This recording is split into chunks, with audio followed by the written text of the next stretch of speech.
Joining me now is Democratic Congressman and Majority Whip James Clyburn of South Carolina.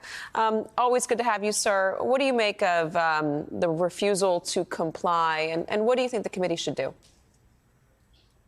Well, first of all, thank you very much for having me. You know, it is very, very unfortunate that everything we seem to do here must be couched in political terms.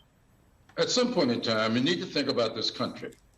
And all of us are aware that we are at a very critical stage in our country's history.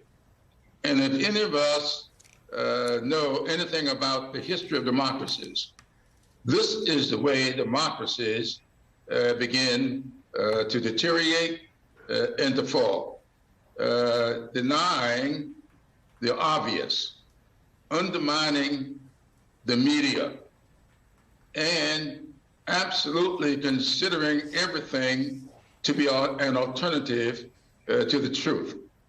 So I'm saying to everybody with whom I speak, I'll be doing 2 commencements this weekend, and I'm going to tell those young people to think about what it is that they've been studying for the last 4 or 5 years, and think about it in terms of what they would like to see the future be for them and their children and their grandchildren. If they want a future full of misrepresentations, full of denials, then they have wasted their time over the last 4 or 5 years. So I would hope that we in this Congress will get serious about what this country's future ought to be and stop counting everything as Democrats versus Republicans. January 6th had absolutely nothing to do with partisan politics. It had to do with somebody or bodies attempting to overturn a free, fair election. And that is a very, very big problem in the preservation of democracy. Do you think the committee should be seeking criminal contempt charges? Should they refer that to DOJ? Well, I think that if you look at those people who have been before various judicial bodies, a lot of people have been tried criminally, and some have pled guilty, and others have awaiting trial. Those were criminal acts, and anybody who incite folks to do criminal things ought to be tried criminally.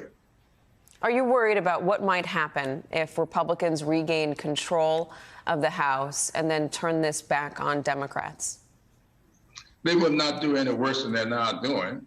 I don't see this as anything about Democrats versus Republicans. If I were to give a speech like Mo Brooks gave, and this kind of activity were to flow from it, I should be indicted. I should be kicked out of the Congress. That is not the way you conduct yourself as a United States congressman. We heard him, we looked at him, and we know full well that he is guilty of inciting people to riot, and he ought to be held accountable. Is our government, our Congress, Capitol Hill, can it be fixed? You know, I have been saying for a long time now that this too shall pass. But you know, I grew up in a parsonage, and I'm beginning to believe that we may be threatening to really undermine this democracy, and this country really is teetering on the edge. So I don't know. I thought that we were, but I'm not too sure. That's the first time I've heard you say that, sir. Whenever I've asked you that question, you've said that we've seen worse times and we've come out the better of them. It says something that you're doubtful right now. That is. Because we see too many parts of our various institutional structures seem to be either acquiescing to all of this, ignoring it. You don't solve a problem by pretending it doesn't exist. We know we have a problem, and you solve these problems by meeting them head on, to pretend that we don't have a problem will not get us anything when it's trying to resolve the problems.